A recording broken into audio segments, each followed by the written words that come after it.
Hi everyone, welcome to our presentation. I'm Dr. Stephanie Lawson. So today what I'm going to talk to you about, and hopefully I can enrich the knowledge that you've already gotten this semester about research, is a topic, and it's in my area of research. So most faculty members have one or two areas that they focus in, and I think it's always interesting to find out what people like to research because I think it tells you a lot about that person. And so my area of research that I have been studying now since 2007 is non-ownership, or the sharing economy, and this is something you guys are pretty familiar with. So any platform that you interact with online where you are sharing a good, so think about Rent the Runway, if you've ever used that, Airbnb, Netflix, Zipcar, bike sharing, Lime scooters, right? All this kind of stuff is an example of non-ownership and the sharing economy. And what has actually happened, and I'm going to talk a little bit more about it when I get into the beginning of my presentation, is that because of the monumental changes that have happened in technology, and also some precipitating issues that happened in our economy, it kind of drove this idea forward that not owning things is kind of okay. So, I mean, you guys have all heard about what the American dream was, right? So what was that? What was this thing, right? That you get a good job, that you buy a house, that you have 2.2 children, a dog, a white picket fence, right? And is that what all of you guys want? Right. There may be some of you that want that, and that's great. But what has started to happen is that we have started diversifying what we want, right? And we see other opportunities, right? That we don't have to own a home to be successful. We can rent a home our whole lives. Or maybe we want to be more mobile, right? So we don't want to own everything because owning things comes with burdens, right? What are some of the burdens that you have from owning a car? Maintenance, insurance, accidents, right? Okay, so keeping it, storing it, getting rid of it when you're done with it, and that's a car. Think about every single thing you own. Your clothes, all of the books you have, your shoes, all the kinds of things you have in your home, appliances, small appliances that you don't even use, that you maybe ever use one time. Like how often do you use your air fryer, right? So this concept was something that people did not like, right? Because it flies in the face of planned obsolescence, which is what has been a business strategy for many decades, right? So you guys know what planned obsolescence is, right? You know what it is because you have one of these. How long is this supposed to last? 2 years. 18 months. How long is your contract? 2 years. 2 years. That's not an accident, right? They want this to break before that contract is up, so that then you are then purchasing another phone, right, outside of your contract renewal date. So that is how companies were operating. That's why the durability of items went down over the last several decades. And so the reason why people didn't like this concept is because it flies in the face of that. And it's saying, you know what, you may have to change your manufacturing practices to create products that people want to share, right, that we're willing to share for a long period of time. So the topic of this paper is the impact of non-ownership on choice commitment and post-purchase evaluations. And what that is just a really fancy way of saying, how does not owning something impact the way I feel about that thing when I've interacted with it? Okay? All right, so consumer decision making. It is a focal interest of marketing research, right? We want to understand why consumers do the things they do. And as you might have already learned in this research class, you can't simply ask a consumer, hey, why did you buy that jean jacket? Hey, why are you wearing that Charlotte Independence, pullover, right? Why? And you might give me an answer and say, oh, well, actually somebody gave it to me. Or, I play soccer and I got this for free. Or, why are you drinking that, I don't even know what kind of energy drink it is. Why that particular one, right? Is it because it was provided to you? Is it because you like the brand or the color or the taste? I mean, whatever. But a lot of times consumers can't answer you for the full reason because they don't even really know. And I know that sounds strange because you think you know yourself really well, but I will tell you, think about every experience you've had in your life, right? That's driving your consumption. Consumption is driven by your identity and who you want to be. And so oftentimes people don't know where that's coming from, and so studying the consumer decision-making process is a very important part of marketing, understanding why our consumers want our products. So with very few exceptions, some of those exceptions are my research, Decision-making literature is focused on purchasing goods and services. So it's focused on tangible goods, like buying your iPhone, or buying a new computer, or buying a car. And then services. Why did you choose this doctor? Why did you choose this university, right? And what it hasn't looked at is how not owning something, right? So non-ownership transactions are different than traditional ownership exchanges because there's a reduced level of risk. We do not have to store it for a long period of time. Financing is different, and then maintenance, right? So that's shifted back to the company that's giving you the access to this item, as opposed to you having to take all of that into consideration when you make that initial purchase, okay? So even before I get into my research, you can already think right now, if you were going to Savannah for the weekend, right, for St. Patrick's Day with your friends, and you had to buy a car to go versus renting a car to go, are those cars gonna be different? Yes. Yeah, because if you're renting it, what are you gonna do? That would be nice. That's exactly it. You're gonna get like the most awesome car that you could get for the weekend, that you can afford, right? Right then. But if you have to buy a car, you're gonna be like, yeah, I'm taking my friends to Savannah for the weekend, but I also gotta, get my dog in the dog park, and I gotta get to school, and I gotta get to work on time, and I gotta park it in this parking space, right? So you can already see just before, you don't have to even listen anymore if you don't want to.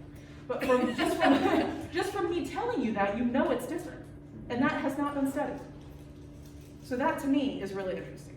And that's what you're trying to do in research, right? Is to find the gap, right? So you see what exists in the literature, you are curious, and you see things and trends, and you read articles, and you notice something, and you say, huh, that's weird. Why is that like that? I want to know why. And that's where your research question comes from. And that's what drives your literature review. And that's what drives how you're going to design your study, which you're going to see in a minute. All right, so the purpose of this research is to explore the impact of how we acquire something on how we feel about it after we utilize it. Okay, so post-purchase evaluation. You guys have taken Marketing 380, right? So you know the consumer decision-making process, right? So our post-purchase evaluation. And then the second question, which is actually what I'm really interested in, is are consumers who engage in non-ownership consumption more satisfied than consumers who choose to own something? Why is that an interesting question, just from your perspective?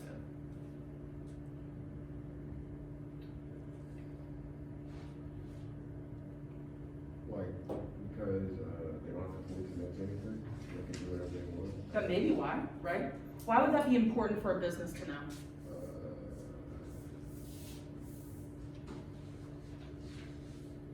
Satisfied customers need a better bottom line. Exactly. So this is proven, right? Oh, don't like to say the word. It has been demonstrated that satisfied customers lead to higher repurchase intentions, higher loyalty, higher willingness to pay for a premium, a price premium, and they also tell other people, right? So high word of mouth. All excellent, good things. So a high level of satisfied customers, which is why you're asked on every single survey, are you satisfied? And satisfaction is actually a saturated construct. So you can actually ask someone that question in one item. It's not a construct that requires 4 or 5 questions like a lot of the other constructs you probably talked about in survey design. Right, so when we're creating a construct, we have to think about it like a pie, right? And each one of the questions is a slice of the pie. And once you can put all the slices together, you have a delicious pie ready to be served, right? But satisfaction is a whole pie. And it's distinct from happiness, right? You can be satisfied and not be happy, okay? All right, so this is why I'm curious, because to me, this is where the true implications lie. If I can tell a business that people who don't own something are more satisfied than people who choose to own, then that could have implications for how they distribute their products, for how they design their products, and how they market their products, okay? And lead to a pretty big disruption. So let's talk about ownership. Ownership has been viewed as a marker of success and that it provides financial stability, correct? That's what we think about owning something, right? People say if you have amassed properties, if you have, if you own expensive things, right? That's your accumulated wealth, right? Renting has been generally thought in the past to be less financially sound. People will say, why is that person renting that? Or Perhaps that person doesn't have the financial capital to own if they're choosing to rent, okay? These are perceptions, I'm not saying it's real, okay? And then we also see that growing numbers of consumers are choosing to engage in alternatives to ownership. You are familiar with this. You are really the first generation of people who the idea of ownership isn't your be-all end-all goal, right? You don't see it as something I must do to be successful. It's a nice to have if I get to a place that I decide I want to permanently be. You don't view it as, wow, that person's really made it because they bought a house, right? So what's leading to that? Technology, the economy. After the Great Recession, there was a huge shift in 2008-ish, huge shift in what people thought about home ownership because it was seen to be not as stable as people had perceived it to be. And then also just social changes, right? We're more mobile as a society than we have ever been before. The likelihood that you're gonna end up living within 100 miles of where you were born is actually pretty small, right? And it used to be the norm, right? It used to be the norm that you stayed where you were. But because of connectivity, we have the ability to move, and because of job prospects, we want to move. All right, so let's define our topic. So defining non-ownership. Marketing transactions that lack a transfer of ownership, but instead involve the acquisition and consumption of goods through service providers by consumers who forego reasonable ownership alternatives and instead pay for temporary possession, access, or usage without the responsibilities and burdens of ownership. If you knew how long it took me to write this down, because what I had to do, right, there's other concepts out there. So someone would come at me, a reviewer would say, people already study leasing. How is this any different than leasing a car? And I'm like, well, you obviously haven't used Airbnb, or you obviously haven't used Zipcar, right? Because it's a totally different experience, right? There's a community aspect to it. The transaction is smoother. There's not as much commitment, right? You haven't used Netflix. 5 minutes, don't like it, turn it off, right? You're not gonna do that at a movie theater, right? You paid to go to the movie. You picked the time, you bought snacks, okay? You're gonna sit there, and even if that movie's not good, you're probably gonna stay. But on Netflix, you're out, and you feel nothing, right? All right, so consumer decision-making. It's been viewed, like I said, through this lens of tangible goods ownership. If you remember from Marketing 380, or even from consumer behavior, every example that they talk about is about some type of tangible thing that you can hold. Shirts, jeans, cars, whatever. They're not talking about the service aspect of it. And there's something in here that's something that's kind of shifted over the last 20 years, and that services actually enable you, and in some markets, it's the only way to truly differentiate your product, right? To add a service component, bless you. And I don't necessarily mean customer service, I mean ways to interact with the customer, building a relationship with the customer, creating some type of experience around a tangible good turns it into a service, okay?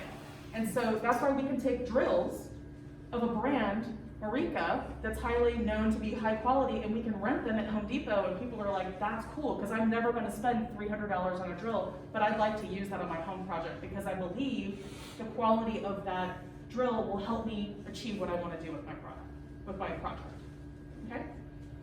So you know this process: problem recognition, information search, evaluation of alternatives, purchase decision, post-purchase evaluation. So in your 380 class, you usually only talk about buying it, right? But you don't talk about putting it in your cart and walking away from it, right? So delayed choice, we don't talk about that. That's a whole other research area we could go into. We also don't talk about abandonment. How many times have you put something in your cart online that just feels good, right? It's like shopping, and and then they try to remind you, hey, you left those boots in your, and you're like, yeah, because I don't really want them, right? So I think that's a huge weakness in what we have researched and what we know about consumer decision making. The other thing is our trip to Savannah. We already know we're not buying a new car. We already know we're gonna rent it. We made that decision here, okay? We didn't make it down here, okay? I'm not gonna go look at a McLaren and decide all the way down here, oh, I'm not gonna buy it, I'm just gonna, no. I knew going into it. My problem was, I want a hot car to take my friends to Savannah for the weekend. I'm renting it. So I knew it here. So to me, that's a gap. That's a huge problem, right, with our decision-making structure. Okay. So, let's take my glasses off. All right, so research suggests that experiential purchases make consumers happier than material purchases. So can you see how sharing something when it's not yours, accessing it, getting it in the mail, wrapped like a gift, right? Who's gotten something from Run the Runway? And it's amazing, right? It smells good, it's tissue paper, it's great, right? And so you kind of get that feeling twice because you got to do the search and then you get it in the mail. And it's kind of, and then people say, "Oh, where did you get that?" And you're like, "It's not mine." And then you send it back. Also, like going to a concert, right? Makes you happy, right? So doing experiences make you feel good. And some of the reason why is because it lasts longer, right? The memories of the experiences last longer, and positive experiences kind of extrapolate into even more positive experiences as long as the time goes on. And material things often become a burden over time. Non-ownership transactions result in experiences rather than material purchases. Perhaps consumers find great satisfaction in temporary possession through the reduction of risk, the burdens of ownership, and the level of commitment. And post-purchase evaluations of satisfaction are important in services research given their influence over consumer behavior and customer retention, which is what we just talked about. Okay, so this was what was already in the literature. And I was trying to look at the literature and said, okay, this is supporting what I'm kind of thinking, right? It's supporting where I'm going with these research questions. The second part of this, so when you're writing your lib review, right, you have areas of interest. So my first area was acquisition and satisfaction. My second area was choice, commitment, and decision making. So all of this past marketing and psychology research speaks to the importance of commitment to consumers' choices and commitment related to possessions. There's a lot of research around how our possessions help create our identity. There's also a lot of information about how you have to commit to actually make the purchase choice, the conversion, right? So when you think about sales, right? I'm aware of the product, I may try the product, but then when do I commit and actually make the decision? So what I think is that with sharing economy, we have a little C commitment, right? We're dating. And then if I buy it, it's a big C commitment, right? I got married, right? It's kind of different, okay? All right, so commitment to choice is an important aspect of decision making. It's considered to be a source of stress, right? When you're trying to figure out, should I or should I not do this? And there is a relationship between choice commitment and post-purchase evaluations like cognitive dissonance and loss of freedom. So think about a time you bought something and you were like, man, I really should not have bought that. And then you think about why you bought it and you're like, I mean, just because, Joe has the same thing, like, did I have to do that? It's like, no. And sometimes we do that, right? We buy things to signal social status. So something to think about. I think you're buying in already. I see you making an argument. All right, and then my last part is about commitment and acquisition mode. So the literature suggests that commitment to choice is an important moment. So there's a lot of really interesting research that's been funded by consumer packaged goods companies like Procter & Gamble. And they actually will go into stores and they will have cameras where they observe consumers. And they'll watch the consumers walk down the aisle, and when they turn to look at, let's say, deodorant, they see how long it takes the person to reach out and grab what they're gonna get. So I want you to think about your own purchasing behavior. Do you even pay attention for the things you use on a daily basis? Not really, right? You're grabbing the same thing when you go to the store every time. And so when you think about a company like Procter & Gamble that owns all of these brands, let's say they want you to shift to a higher cost brand, or they know the consumers are interested in sustainable packaging or sustainable ingredients, right? More earth-friendly ingredients. How do I catch the consumer's attention when they have been buying the same deodorant for 20 years? When they've been buying the same deodorant that their parents probably buy? Because that's how we learn, right? We are socialized to consume from our families and our friends. And so they have opportunities to catch your attention, but that is the moment of commitment, right? So what makes you be willing to try a new product? Maybe it's a coupon. Maybe it's that you saw a social media person that you follow talked about the product, and you had already heard about the product before, and then they talked about it, and you were like, yes, I'm gonna try that the next time I can find it. So we have this same, these issues. It's like, it's the lower the level of commitment, the more likely you are to try, right? The more likely you are to try something. All right, so commitment is an important aspect of the decision-making process. I already said this. The traditional conceptualization of the decision-making process assumes that cognitive effort and commitment are necessary. However, some researchers suggest this may not be the case for all choices, especially routine choices and those that have low consequences, and that some tangible goods can be acquired through different modes, including ownership and access. So we should not assume that past choice research can fully explain the process by which consumers make choices along a continuum of product options. So you can access a movie on your phone, you can get a movie from Redbox, right? That's still tangible, but you went someplace and got it and interacted with the kiosk, or you can buy a movie from Amazon, you know, a tangible movie that you get delivered to you and you open it, or go to Target or Walmart, or you can go to a movie, right? There is a continuum of how I can access the same content. And some of the factors that are going to influence how you feel about that, or which one you're going to interact with, depend on how involved you are in that product category. Like if you are the movie person, you're the opinion leader of movies with your friends, you might be the first person there every Thursday when the new movies drop. But if you're someone like me, who has 2 little kids and likes being in their house, you might say, it's okay to spend $23 to watch Encanto. You know what I mean? Like, it's just, and I don't care about the surround sound, right? I don't care. This is a better experience for me. So there are some mitigating factors in there too. So let's get to our methodology. Because this is still a relatively new area of research, and even though I have that research that's kind of pointing to what I'm saying, I don't actually know what the mechanism is that's causing this thing that I think I see happen. And so I need to start with a qualitative study so that I can get, so I can be able to operationalize my hypotheses, right? I don't have a lot of support yet. So that might be one reason why you would do a qualitative study, right? Because there isn't a lot of research to support what you're already looking at, okay?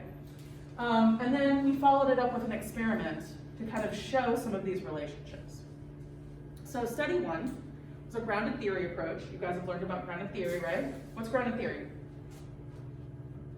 We haven't really talked in depth about grounded theory. Okay. More talked about methodologies for. Okay, so qualitative research, right? I'm not gonna come to you and say, what's your name? Jason. Jason, tell me how you feel about renting things. Do you like it? I mean, do you like renting things? Like, we're not gonna ask questions like that, right? So grounded theory is coming from this place of, hey, look, there's some existing research that's telling me that consumers likely feel this way. But I'm gonna take this approach that I'm gonna let the consumer drive the conversation. I'm not gonna ask too many questions, and I'm gonna leave it pretty open-ended. And what ends up starting to happen when you interview people is you start hearing the same thing.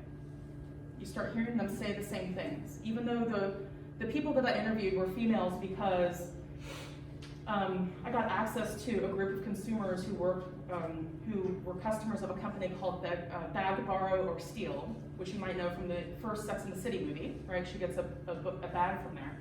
And so they gave me a list of customers to reach out to, and I interviewed them. And so this is a skewed sample, right? This is a group of women who are renting luxury handbags online. So we already have to put some caveats on our research, right? Who's doing that? They probably make more than the median income. They're likely probably professionals, right? Because who needs a Louis Vuitton bag to just sit around in their living room, you know, to watch TV, right? So we can make some assumptions about who these women are, but I also collected demographic information. But that's something I have to point out in my study, right? That it is biased, right? It's word skewed, right? Because I only have a very narrow group of people that I'm talking to. So they were all currently participating. I asked them, you know, what was your experience like? Tell me about, do you own any other handbags? Oh yes, they did, right? They all have a collection. And so I thought it was interesting. I'm like, because to me, what I feel like I would have been told in the past was that if someone could afford to buy it, they would buy it. Why would they rent it? But for them, it's a variety-seeking experience. Which means like they love trying new things, right? It also gave them the opportunity to branch out from their identity bags, right? So like if they're a Louis Vuitton person, now they can go try this Gucci bag that they wanted to try, right? Or if they're a Gucci person, they can go try the Goyard bag that they wanted to try, that they never thought they'd be able to do, right? So, or the other thing I saw, I asked them about the styles of the bags, and they would always get like crazier bags than what the ones they owned, right? Because the ones they owned, they wanted them to be able to last for a really long time. They saw them as investments. So I think that's really interesting. All right, so we had 11 participants. I did the interviews. And then after I completed the interviews, I transcribed, which if you have never transcribed yourself from an interview, you feel so creepy because you're listening to yourself and it's quite hilarious. But transcribe the interviews, and then I went through a coding procedure, right, where I'm looking for themes. And because I had done the interviews myself, I had heard the themes that were coming out of this. But I didn't just do it myself. After I completed the transcripts, I shared them with 2 other researchers who also went through and coded, and they had no idea what my research topic was about. They didn't know what I was doing. And so the fact that they found the same themes as me shows me that we have triangulation of the data, right? So maybe you've talked about that, but you want to be able to say, like, I'm getting confirmation from different sources, right, who aren't all trying to do the same thing. And if I get that, I can rely on that a little more than just one person's opinion. Okay? So ultimately, research is about trying to collect as many reasonable opinions, right, of an average person, because that will ultimately tell you your answer. Okay? At least for that time being, right? Research doesn't stand on solid ground, right? It's always shifting. So the themes that emerged were choice commitment, so the level of commitment associated with their non-ownership choices. Post-purchase evaluation, so the impact that the way they access something made them feel after they interacted with it. And then their ownership commitment, so the impact of commitment and the lack of responsibilities associated with whatever acquisition mode they chose. Here are some quotes. So for choice commitment, I like the fact that I can impulsively download things that I might like and have actually discovered a lot of newer bands. There was one person I interviewed that was doing, it was Spotify, but it was before Spotify was what it is now. But I can make that purchase without a commitment. I have access to it without making a commitment to it. And the other thing they said was, it's not part of my permanent collection. So if I want to download a Justin Bieber song, but I'm really over here in the indie band scene, nobody has to know, right? If I want to listen to Britney Spears' Toxic 400 times in a row, I don't have to have that on my permanent collection, you know, when someone comes through and flips through your records, right? You know, you can maintain your status. Okay. Post-purchase evaluation. I still kick myself for a purchase I made last year and returned because I thought I had spent too much and I shouldn't be buying this, and now I'm like, it was the perfect color and purse for all the stuff and I can't find it now. Oh, she has that feeling, right? That, why did I do that? I wish I had it back, right? And then I turned the movie off. I thought this was boring and I was fine, right? This was somebody who also used Netflix, and they were like, because I asked them, well, how do you feel, right? If you turn a movie on and you don't like it? Nothing, don't care, right? But if you had bought that movie, like how we used to have to buy movies, or if you had gone to the movies, you'd be annoyed, right? Because you're just like, what a waste of time, right? What a waste of $20 on popcorn. And then ownership commitment. I like having my own car, but it does cost a lot, and I have to worry about insurance and if it breaks down. With Zipcar, insurance was included, gas was included. If there was an issue, they deal with it. Amazing. It's like having a parent, right? Come save me, Zipcar. So I came up with these hypotheses based on the qualitative research. That 1, acquisition mode will have an effect on post-purchase evaluations on consumer satisfaction. Hypothesis 2, in the presence of a low quality outcome, consumers that engaged in non-ownership acquisition are less dissatisfied than consumers engaged in ownership acquisition. So if something didn't go right, if you rented it, you're not as upset as somebody who committed to buying it. And then 3, relative commitment mediates the relationship between acquisition mode and satisfaction. All right, so here's my sample and my procedures.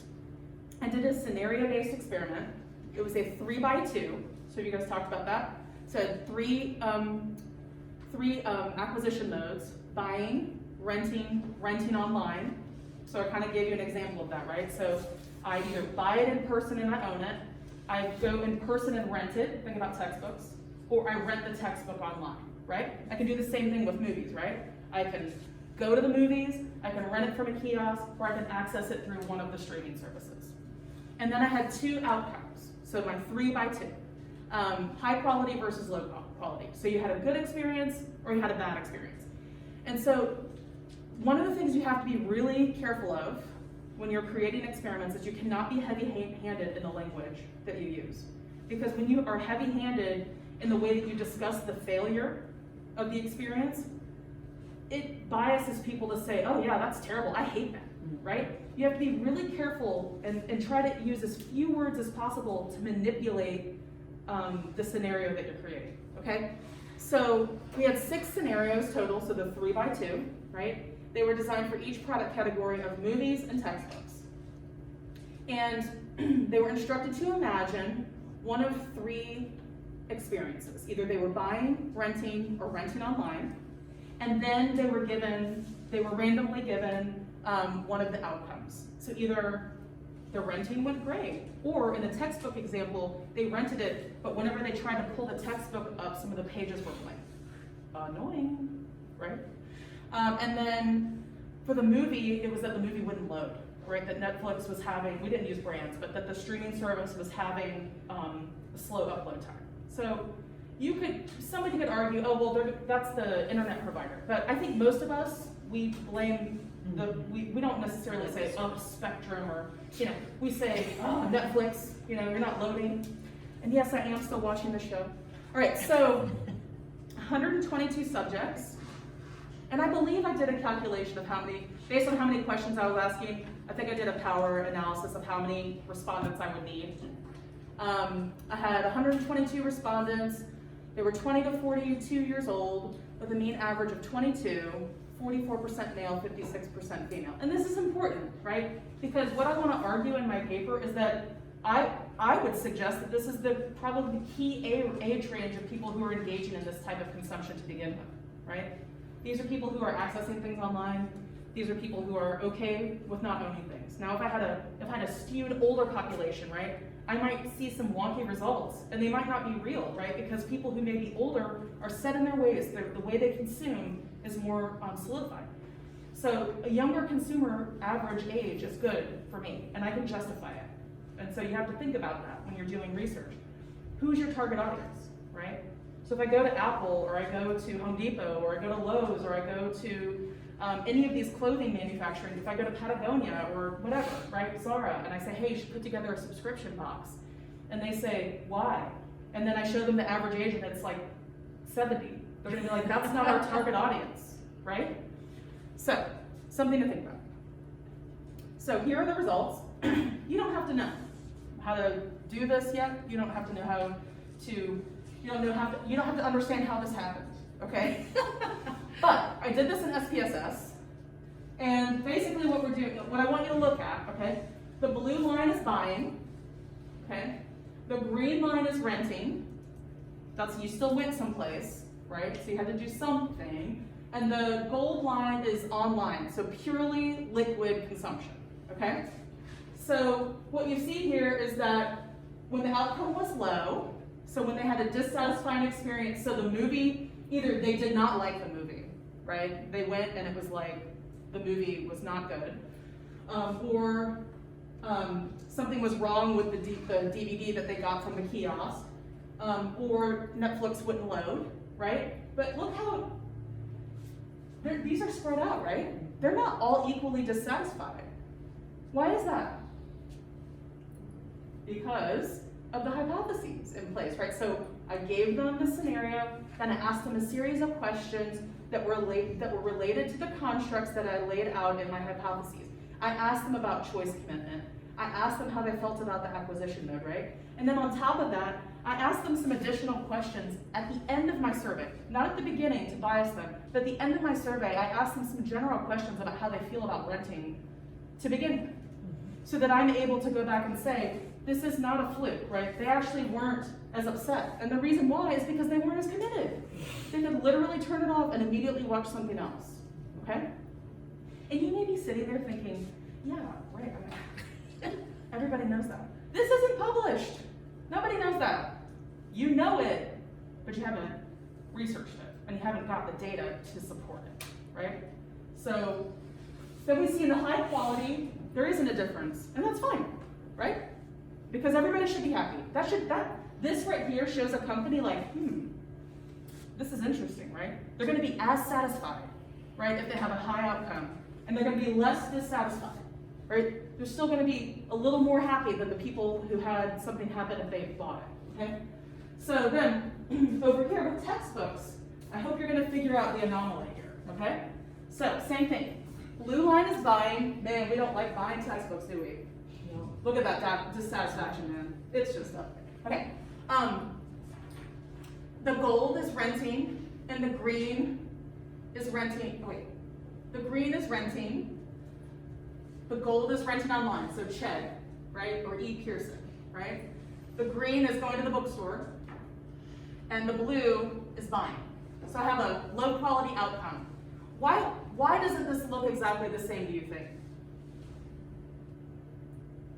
This isn't a limitation of the study, it's just an anomaly in the way that you would have bought the product. So the way that we framed this, it was a textbook that came with a DVD. And the DVD, if you had opened the book, you can't return it. Okay? Right? Because that's how it works, right? You can't return it. So they were already dissatisfied. It doesn't really, nobody likes buying textbooks, okay? But the reason why this is so much less, like there is dissatisfied, right? Is because they could have gone back to the store and made an argument, and the bookstore would probably help them. You can't do that at the movies because it's a service. The movie is running, the movie is over. You're not going to another movie, right? So that is in and of itself a kind of interesting anomaly that I did not anticipate, but something that I think could be teased out and researched more. And that's something else. And remind them what low quality is for a textbook. What pages are missing? Yeah, so for the rent online option, you pull it up and then you go to the assignment you were supposed to read and like the page was not loading, right? And then for the rent online, either, I think it was that the textbook came to you from Chegg, but it was missing pages that somebody had like torn out of the book, right? And then this one was that the DVD, there were cases, you were supposed to access cases, and then the cases wouldn't load on the DVD. So over here, the first and third hypotheses were supported, and I'll go back. So acquisition mode has an effect on post-purchase evaluations of satisfaction, which to me is the most important one, okay? And also that the level of commitment mediates the relationship, right? So the other reason why I think this happened is because you can sell your textbooks back at the end of the semester, right? So, you know, even if it was messed up in some way, you feel like you're gonna get some money back, right? And so I think that might be kind of what happened, right? But what's also interesting is if you had a high quality outcome, so everything was fine, you liked the one you rented online the best because you didn't have to go anywhere, because it cost you less overall, right? So even though this is movies and textbooks, what we want to do with our research is we want to generalize it out, right? So I looked at both a service and a tangible good. I could go talk to all kinds of companies about this, right? You could create a whole consulting practice around this alone, of helping companies figure out how to make their tangible products more liquid, or how to make their services, so their intangible products, more accessible, right, to consumers through technological platforms. All right, so we just talked about this, but for the movie category, acquisition mode and quality outcome have the ability to differentially impact consumer satisfaction. Forgot I wasn't supposed to go there. Consistent with a qualitative study, the level of commitment associated with the acquisition mode plays a role in post-purchase evaluations, and then perhaps, oh, and this was the part I forgot to mention. This is more hedonic, right? Like I didn't say you were watching a movie for class, right? It could have been any movie, right? Where this was something that was for class. This, even though it's a book, it's utilitarian. So what I could do is I could run another study, right? And flip it and say this is a book club book, right? Something you do with your friend. And this is something you had to do for class. This was a cultural event. And it didn't load. Man alive, can you imagine? These effects would be huge, it would be amazing, right? Okay, so, but that's where you gotta start thinking, right? So I said, oh, well maybe there's something here with like hedonic and utilitarian framing of the products explains the differences between movies and textbooks. And so we went ahead and collected a second data set where we did exactly that. And we flipped it, and we made the movie be something required, and then we made the book something fun. And will you be surprised that we got the same exact results? They just flip-flopped. It's kind of cool, isn't it? Like, I'm gonna go to Barnes & Noble and be like, let me save you, right? Let me save you. $5 subscription a month, right? Access this limited amount of books, $10 a month, unlimited access, 3 books a month. Do you guys have this already? You have, some of you probably have this through Amazon, right? Or Audible is an example of this, right? So these services, this is a strategic opportunity that's arisen out of where we are, right? Technologically. All right, so discussion. Marketing goods as services presents distinct challenges to marketers because the core product is still a tangible good. So you gotta figure out, how do I take, I have to sell the experience, okay? If I showed you the first commercial for the Apple iPod, the whole commercial is about how to use the product. It's a guy sitting at a computer, he has a stack of CDs, he puts the CD in, it loads, you see it loading on the computer screen, he unplugs the cord, he puts his headphones on, and he dances out of his apartment. That's the commercial.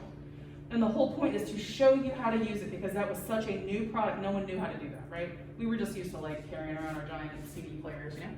Yeah, boombox.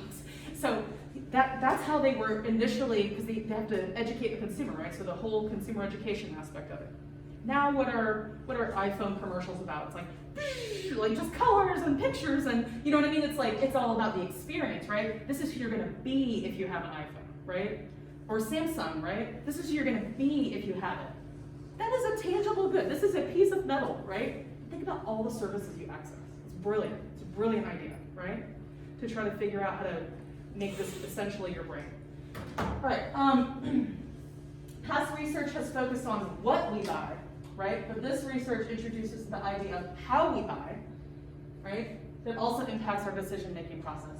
And then non-ownership service providers should focus on lack of commitment associated with access versus ownership. We should really push that, right? We have little C commitment. We are dating. That's our relationship, right? So when we are talking about how we market to our customers, the language we use, the way we interact with them, we can be much more free. We can be a lot more loose with it. We can be friends, right? As opposed to, let's say, you know, if you buy a BMW, right? Or if you're buying a home, your mortgage broker isn't gonna send you a funny email, right? They're gonna be serious with you, right? Do you see what I'm saying? Like, if you want someone to buy something and commit something of a big expense that's to them, right? High level of risk, you're gonna have to be a little more serious, right? But if I'm okay with this kind of, give us a little money every month, we'll send you something fun, right? That's a different kind of promotion. That's a different kind of marketing. That's really hard for a 200-year-old company that has only sold tangible goods to owners, right? They have to have a mindset shift.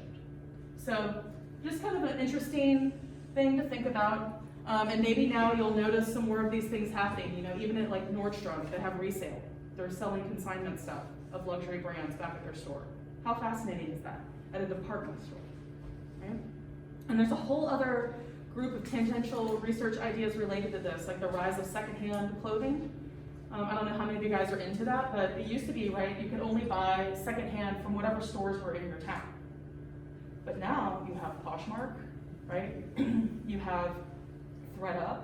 You have all these different online places that procure all of these used clothing across the nation that's limitless of geography.